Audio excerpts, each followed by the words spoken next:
What's up, everybody? It's your boy Mike Rashid. Simeon Panda. Special guest. CT Fletcher. We got CT motherfucking Fletcher on here, and this is a very special episode. I'm happy because not only is this our first guest and CT's first time being on the show, but this is my first time seeing CT since the operation, and I couldn't be happier. I swear. Well, you ain't no happier than I am. And it's the first podcast that I'm doing since receiving New Heart, too, man. We appreciate it.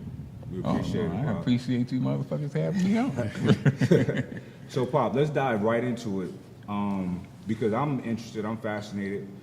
To me, like, I know that heart transplant's been around for a while, but it's fascinating to me. It's amazing to me. It's like, it seems unreal. Can you tell me what you feel about what you went through, where you at now, the whole experience so far? Yeah, most definitely. I consider it a fascinating miracle also. The first one was done in 1968. So, I was born in 59. So when I was a kid, a heart transplant was like Dr. Frankenstein stuff.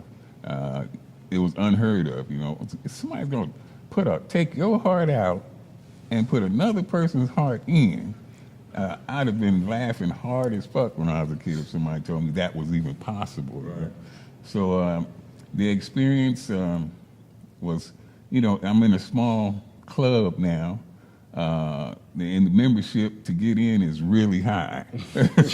So, I'm just very grateful. Each day means even more because I'm very grateful to still be alive. And it's still my set. I'm still here. I'm glad to be here with you guys. Glad to see you guys alive.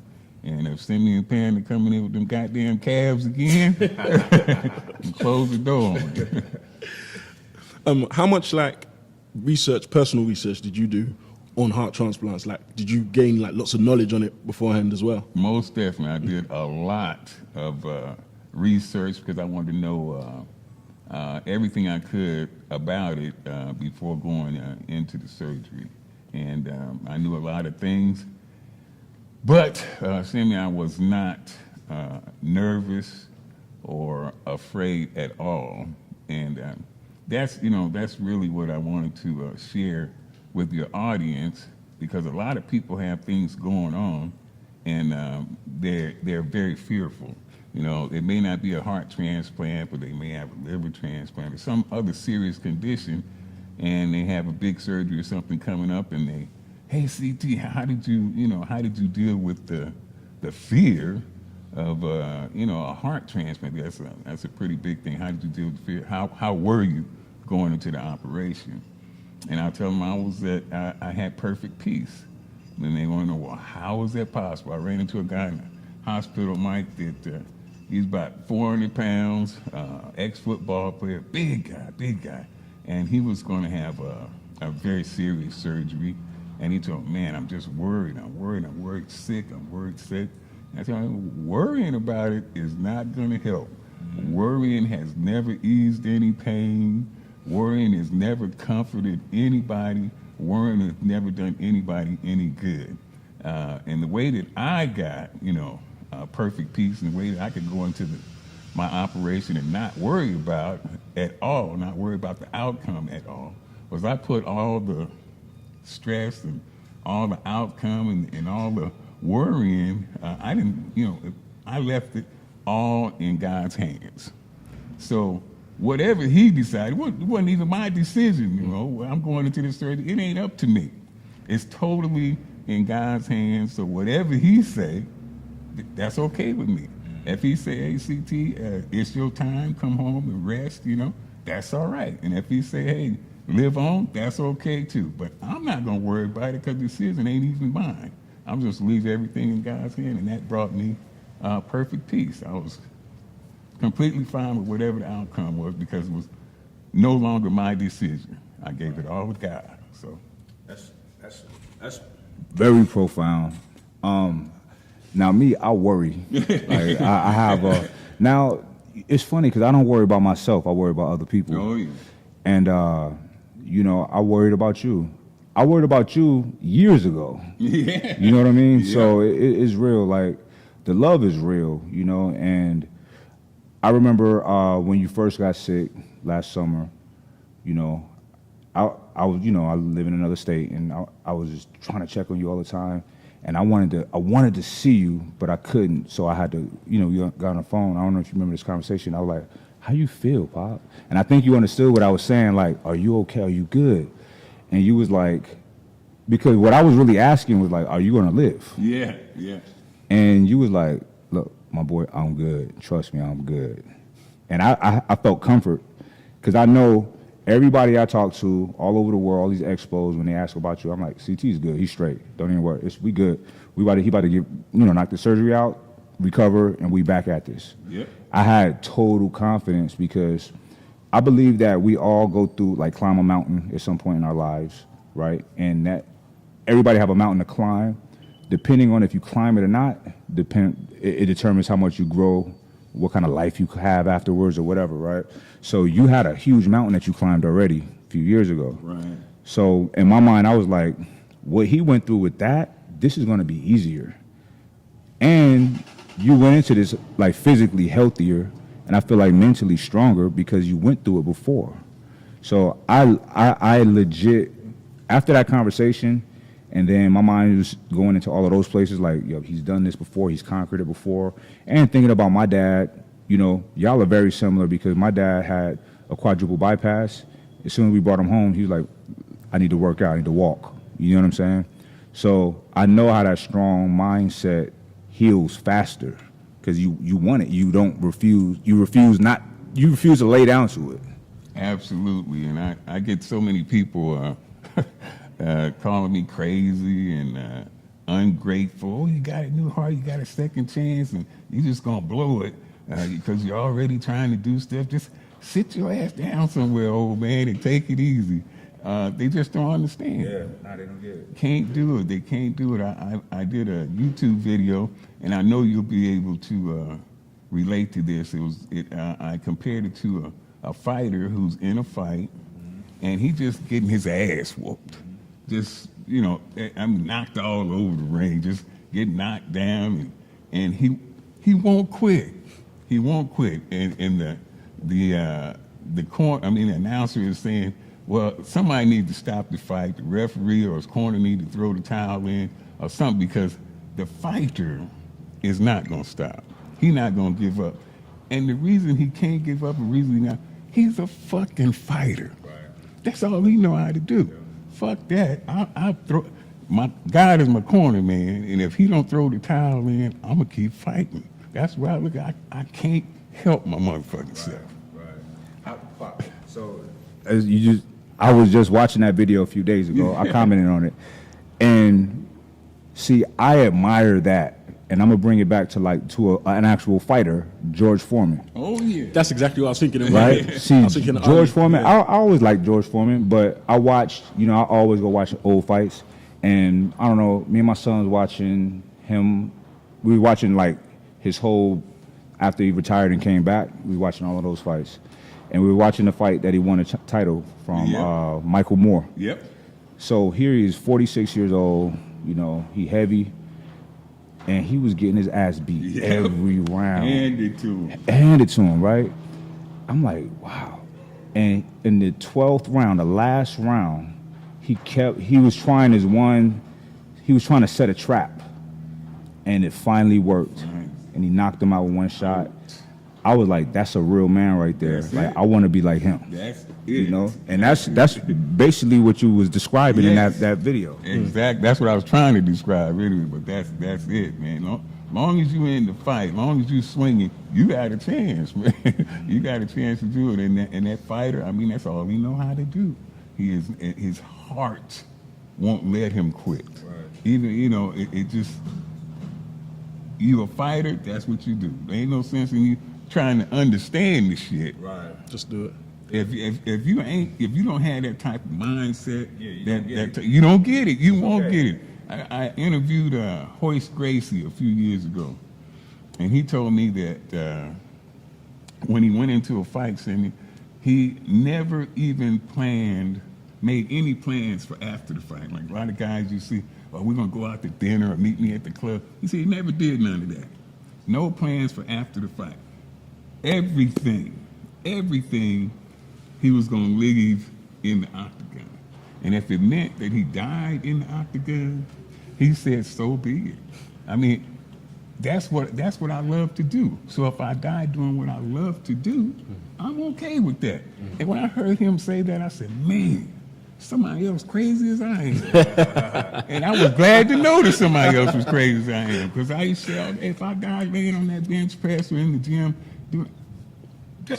hey, that's the best place I could die. Right. And maybe one other place. But Where is that? you know where it is. It reminds me of when I did that Boss to Boss Power meet, and you came out. So I'm gonna set the stage for you guys who wasn't there. It was classic CT, yelling, motivating, the whole nine.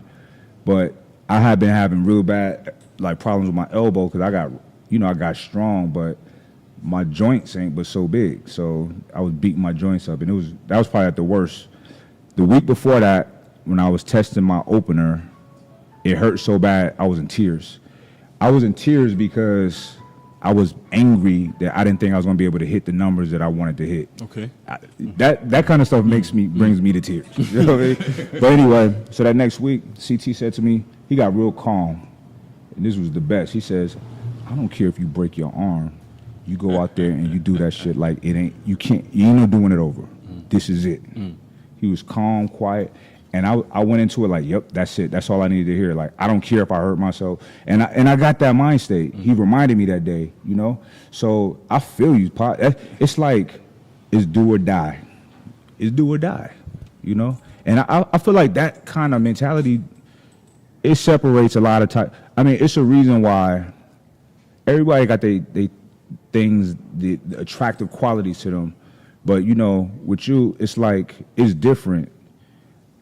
When I'm other places, people are like, no, what's up with CT? They grabbing me. They want to hear me. They want to know that you good. They like, the love is, you always got love. But once you went through this right here, it was crazy. It was heightened. Like, you know, I'm affiliated with you, so I seen a lot of it because they was coming to me because they can't come to you. And I was like, man, this is amazing. This is amazing. It amazed me just knowing you and knowing the impact that you got on people like that. I'm seeing it firsthand. I know you see it firsthand, but I'm like, wow. How did you feel with the support that you got, which was crazy? It was amazing. It's always amazing to me because honestly, I look at what I want from people. I don't like to hear people say, "Oh, you're the GOAT" or "You're a legend" or any of that stuff. Those are not the titles that I want. I want when I leave here, if I could get people from Russia and Israel and Samoa and all China and all over the world, if I get people to say that, the best thing I want them to say about me is to say, C.T. Fletcher, he was one of us. You know, I don't want to be above anybody, below anybody. I just want to be one of the people. Mm-hmm. If I can do that, then I'll be very, very happy with that title. He was one of us, man. That's the title I want more than anything, for people to relate to me. You are one of the people, you know, and that's what's special about you. A lot of, you know, and not to dog anybody out there in the industry, but, you know, a lot of people, they feel special and elevated. And maybe I have faith in people, so I'm like, they grow out of it, whatever, it's silly, but they'll grow out of it, whatever. But I get so much from you. Like, when I'm at an expo and my feet hurt, I think about all them times when you had maybe gout or something and you would not leave. Like, no, I'm going to stay here till this line is gone. I'm like, I can't complain about nothing. You know what I'm saying? So I don't know if people realize, I know there are people that know how selfless you are, but, you know, you can only meet so many people in a day.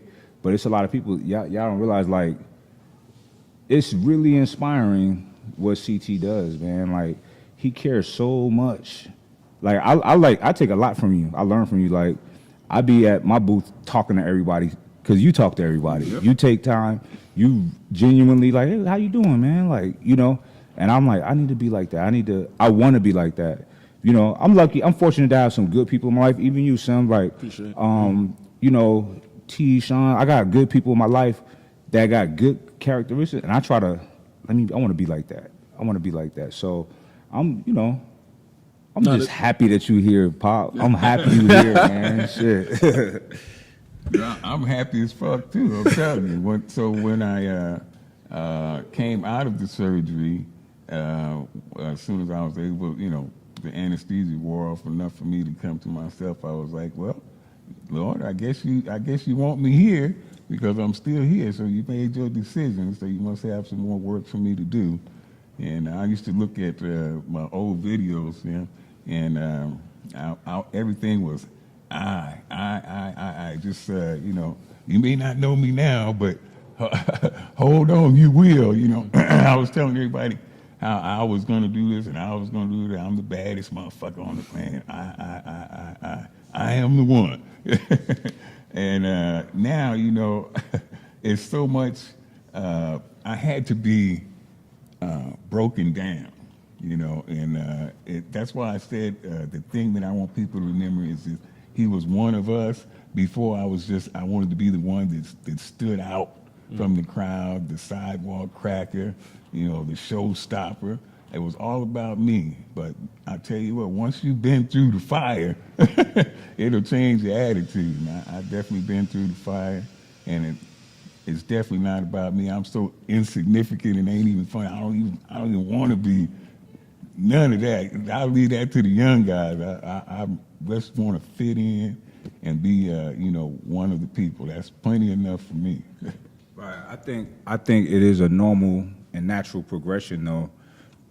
Growing up, being the young lion, tearing everybody's heads off, and then you get older and wiser. The problem is when people don't get wiser. And also, Pop, like, you live your life on 10. So at some point you run out of gas. That's what's going to happen, But you still here, and to me it's better now, because I really admire people that go through things and get through it. You know what I mean? Because there's a lot of people. It's a lot of people go through things and they get broken and they never the same, or they lay down and die. I had a teacher. It was in college. I remember back then the most significant operation I knew of was the quadruple bypass my father had. And my father recovered in record time. They couldn't believe it, just like you. So this teacher, he had a double bypass. It's an easy bypass. Easy, compared to a quadruple. And he would act all sick all the time. And, and I was like, sir, when did you have your surgery? 4 years ago. I'm like, my dad was normal in a year. You know what I mean? With double what you.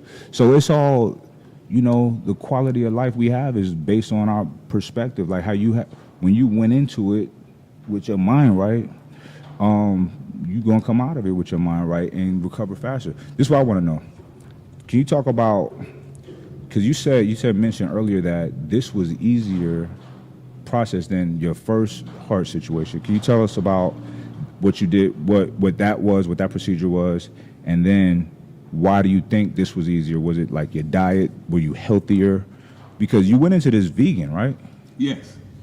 In 2005, I had my first open heart surgery, and they put a mechanical valve, my aortic valve, they replaced it with a mechanical valve. So I had a tick instead of a heartbeat for 13 years. And that surgery was a lot rougher. The recovery was a lot rougher than this time. You wouldn't think it would be because they just put a valve in, but this time they replaced everything. I just recently went and had a checkup, and the doctor was saying, man, you got a scar over here where they took your pacemaker out. You got a scar over here where they took something else out. You got a scar over here. I said, yeah, I've had just about every surgery you can have. I got a bunch of different scars. But, and she said, hey, you still got a good attitude. I'm like, ain't no sense in me crying about it. I think to have all them scars, I'm very blessed to, still be here. I have tubes and stuff hanging out, but my I always like to say that my past, flatlining 3 times during the first surgery, my past has prepared me for my present. So going through all of that stuff the first time made this time, much easier. I knew what to expect. I knew when I looked in the mirror at myself, I was going to look bucked. And, the first time I went through it, I looked at myself and I said, oh, my God, I'll never be able to lift weights again. I was like, oh, this is it. But all I needed was that one doctor to tell me how horrible I looked. And he said, wow, you see people? Yeah. He said, wow, what happened to you? And that's all I needed. So I still get a few comments, and saying, oh, CT, you look fucked, man. You look skinny. You look bad. And I appreciate that. I'm telling you, motherfucker, keep that shit coming, because you ain't doing nothing but throwing logs on my motherfucking fire. And I shall show your ass. Just Why do you think people do that? Like, why the negativity all the time? They're miserable. They are miserable. If they felt good about themselves, they wouldn't have time to talk shit about you.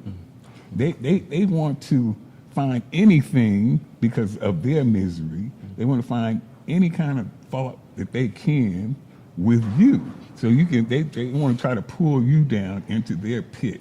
That's a fucking miserable person who have nothing better to do than find fault with other people. Fuck fault finding, motherfuckers. Fuck y'all. I think it's very interesting and strange that somebody would take the time of their day to go to somebody else's space, observe whatever they did, and just find something to pick out, type a negative comment, and you don't have to hit send. You don't even have to. You could block them. Yeah. No, you leave a comment and hit send. Yeah. And then you sit back. A guy, I was working out at the house the other day, and we was snapping and Instagramming, and I'm walking and stumbled. We just kept walking, You know how many DMs I got? Like, I saw that. I saw you stumble. I'm like, wow, bro, that's what you got out of all of this. I'm like, bro, I'm 41. I'm in the best shape of my life. And I'm showing y'all, like, I don't even need the gym. I do this at home. And that's what you got out of it? Fascinating. What can be done, though, to change that mindset? Because we talk about it a lot. I see a lot of Insta stories where you get pissed. And then I do. And I'm like, oh, Mike, don't I'm react. gonna tell you. I know you tell me don't say. I want to say something sometimes because I feel like I'll clap back at them, but I'm doing it in an intelligent way because I'm trying to show them how ridiculous they are. I'll tell somebody like, bro, you have to not be that sharp of a person, or you can't feel good about yourself knowing that you would not say that to me or anybody else in their face. You see, the thing is, you've said that, and CT said what he said, but I don't see that getting through. No, seriously. So what would actually get through to these people? Because, like, you said that, and to them, I'm sure that's just bouncing off a wall, and the next negative thing that they can do, they're excited, they cannot wait to press send and do it. So what can get through that to these people to just stop being so negative about, like, people, man? Well, I'm gonna say this though. Not everybody I clap at like that. Sometimes I'll DM him. It was a boxer, pro boxer. I guess my fight was pay-per-view. I set that up. It wasn't like some big company came and did anything. Everything I do is on me. So he's like mad. He's like, man, whatever. That dude, you fought 2 fights and da-da-da-da-da. So before I said anything, I went and looked at his record, right, and seen the guys he fought. I mean, he fought a guy that was 1-12. You know what I mean? Like, terrible records. Yeah. But that was in the beginning. I'm like, bro, so this is interesting. You expect me to fight a champion? I have 0 fights. Why do you think I'm so good? Like, I have 0 fights. And I'm way too old for this. And I'm too small to be a heavyweight. Why are you coming to me like this? Yeah. You have the screenshots. I said, this is your record. These are the guys you fought. And whenever I do this people need attention. I've done this many a times. Come to them cool on a DM, like, why would you? And he was like, hey, man, I'm sorry, bro. Like, it happens every time. They say the same thing. I was going through something and I took it out on you. I feel bad. It's common that they all say that, but it's just a weak human characteristic and trait. But honestly, I think with us talking about it in a forum like this and people listening, it might get them, let me think. people just, y'all think before y'all say negative things because it's unnecessary and it's ugly. And people around you don't like you. They're irritated. You know, nobody likes somebody that's always negative. Even me, like, I'm a grumpy dude. But I got to check myself sometimes. Like, let me stop. And I apologize to the people I'm around for complaining sometimes because I can get in my little modes. But I feel like that's a human characteristic to be negative. It's a default. And it is a weakness, you know? What do you think, Pop? Like, is there a solution to it? A foot in the ass might help. Because I'm telling you, Sam, there are people, and I know you've experienced, I know you have too, Mike, that people follow you that hate your ass. Yeah. And they follow you just for the sole purpose of talking shit about you. And I had one of my biggest haters. I mean, this guy just cannot stand me. Yet he follows me, and I have DM'd him also, and keep it out of the public. Just hey, man, I don't know why you hate me. I've never met you. Why you feel like this? But no matter how much you hate me, I love you. And it ain't shit you can do about that. You might get mad about it, ain't shit you can do about it. I love you anyway. So he didn't ever respond to any of that, but he got on, he did open, text me out in the open, and tell me, well, why you think God spared you? You think you better? What about the children who got killed, in the high school? What about them? How come God didn't spare them and He spared you? Sorry, so he skipped the DM and went to the public? Yes. Okay, we see his agenda already. Okay. Just to tell me, that I think I'm better than the children who died.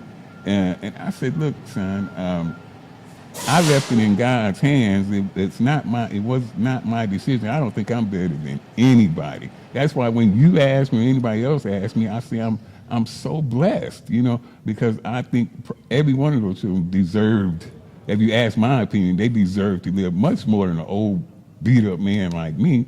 But it wasn't up to me. God made that choice, and if you want to know why He made that choice, then I think maybe you have to ask Him. Because personally, I don't know why He chose to spare my life. I don't think I deserve it, or I'm any more deserving than anybody else. But He did, and I'm glad. I appreciate it. I'm thankful to be here, and I thank God, for sparing my life. So. But the only thing, I did my best to get through to him, and it didn't work, so I would suggest a foot in the ass. I like the foot in the ass option, honestly. And I ain't gonna lie, man, I feel bad, but I've tried to fight a few people online. Seriously, actually, I've seen you say. I'll DM them when they sometimes they strike a chord, and then I'll DM them like, bro, I'm actually in California right now. Where you at? You can come to such and such a gym. I've had people, I've told them, like, look, we can meet at the people I've known that I've seen hating on the low. I don't like being in counsel with people and his weird vibes. If we can't fix it, old school, chunk them, like gentlemen, dust each other off and we can be friends. And, people I know that's 300-400 pounds, like the whole nine. I'm like, bro, nobody got to know nothing. Yeah. They don't, of course they never accept. So, but I see, this is what I take comfort in. Like, I don't lie to nobody. I don't steal. I don't do nothing shady to nobody. I know I'm not perfect, but I'm a stand-up dude. So I don't walk this earth with fear of anybody, because you fear people when you do grimy stuff, right? So I don't fear nobody. I have no problem calling somebody out on their shit. Yeah. Like people we know mutually, making them, and I make them uncomfortable. He is not lying. When people do rotten things, especially anybody in my circle or me, you're gonna be uncomfortable around me, So, but I have they listen, and I'm not gonna say this guy's name, but we know this guy very intimately, and he's seen me saying, bro, this is crazy. And in the UK, I'm walking down in the hotel, he's checking in. I walk slow so he could be done by the time I go over there. His guys all greeted me, hey, what's up, Mike? We talked, and I stood there behind him. He kept his head down, just fiddling around, hoping I just walked away. You know what I mean? Yeah. Now, he got to walk around. He got to look in the mirror at night and know that he's a coward. Not on a tough guy stuff. I'm not gonna fight this guy, but he can't face me and be like, hey, and state his piece. You know what I'm saying? He got to keep his head down. That's a coward. Listen, I feel like I'm not saying I'm like I'm the executioner, like I gotta serve people justice. No, that's not me at all. But in my little world, my little ecosystem, I just have the kind of personality to where I'm very open and honest. If I love you, I tell you. If I don't like you, I tell you. You know what I mean? Especially if you've done something grimy. So when I've looked, this particular person, I looked him in his eye like, please do the right thing by my people. Oh, Mike, no, don't worry. Oh. So I had to, he's lucky I didn't put the hands of God on him or the foot in the ass, you know what I mean? But I'm above that, you know? But nah, I tried to fight people before, and it's not cool. It's not cool, but I just wanted them to feel as uncomfortable as they made me feel. Because I'm not gonna lie, yeah, we get maybe, I don't know, 20 hate comments that we'll see a day, but it's 2,000 good ones. Yeah. Oh, of course. But out of that 20, it might be one that stings, me at least. I'm human. I can't help it. They be like, oh, you triggered. I like, first, that's stupid. You just saying what everybody else is saying. So ridiculous. But yeah, you did. It made me mad. Yeah. Now what? Yeah, I'm not above being upset. Yeah. You know what I mean? Yeah. What do you think? How do we end it? Eradicate it? Foot in the ass? Kick in the throat? The thing I was going to say is, like, I'm sure none of us have ever had them say it to your face. Never once. I'm like, for the industry, I've been like a couple years now, man, 5-6 years. I've not had one individual for all the hate I don't comments know anybody daily that has come to my face and said something, you know, which is But that makes sense. Yeah. But see, I even say that because it's not just me. Yeah. CT, you, Big Rob. Yeah. I don't know anybody that's had someone a come to hater their face. Yeah. say the stuff that they say on the internet in their face. And we greet thousands of people every year. Yeah. So it tell you something right there. I'd be like, how do you feel knowing that you would never say this to anybody in their face? You okay with that? This is strictly Instagram for you, you know? But whatever. Some people, you know, maybe I'll start ignoring it. But it's kind of fun to me to get petty with them. You know Sometimes, what I mean? yeah. I clap back. I have fun with it, you know? It gives people something to talk about. Sure. Yeah, it's part of my DNA to get down and dirty with they motherfucking ass. Oh, you want to wallow in the mud? That's wild, motherfucker. Now, Simeon is too intelligent for that shit. Hey, he talk intelligent. Simeon a real dude too. Look, but they don't understand when they come on there. Oh, your legs. Oh, I have a field day because you got pictures on your Instagram. Okay, I'm gonna screenshot it so you can't block me, and we're gonna go to town. But see, I send people over there. I'm like, hey, we over here in your comments going. Oh man, they lose it. But it'd be so funny. They don't understand. We grow up cracking on each other every day, saying the worst things to each other. We best friends. But so we've been practicing for this moment. You know what I mean? It's fun. Like I let a hater have it. I let a hater have it. Pop. All right. So I know we got short time because we starting Summer Smash in a few minutes. What is on your agenda now? Like what's life like for you, and what's life like in the near future? What's on your agenda now?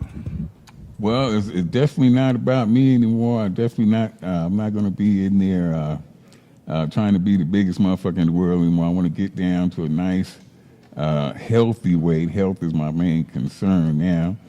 Speaking of little motherfuckers, Big Rob just walked in here. And that's one of the skinniest motherfuckers you ever want to see. But what I'm looking for now, more than anything, is bring more awareness to the donor program. It's the gift of life, you know, giving somebody else another chance to live. So I'm looking for the largest platforms that I can be on to bring more awareness to the donor. So it's all about helping other people. And this is my first podcast, and if you guys get a chance, if you're not signed up for the donor program, you can do it online now. Sign your ass up, give somebody else a chance. You ain't gonna use the shit when you gone nowhere, motherfucker.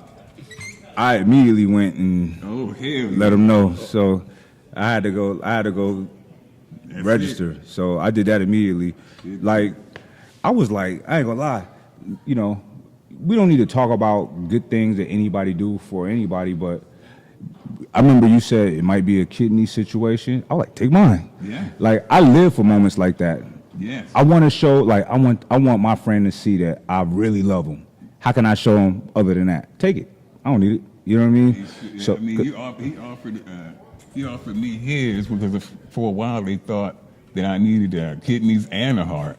And, you know, thank goodness that wasn't the case. But, I mean, Mike called me up right away. Hey, you have mine, Pop. I said, you keep yours, son. It's like, I mean, vegetables is good. But that's real. When you die, you know, it's a waste to let it go. You know, I really want my body to be used up, you know, study my weird brain if y'all need it or whatever. But, Pop, I love you. I'm so happy. I'm beyond ecstatic to be sitting here with you right now. I couldn't wait to see you. Thank you for coming on the show. Thanks for having us. We appreciate it. Thank you for inviting me. It's an honor to sit here with two young yoke motherfuckers. Invite my old ass. It's my honor to be here. First podcast since the transplant. It's an honor to be here. Thank you very much. Thank you.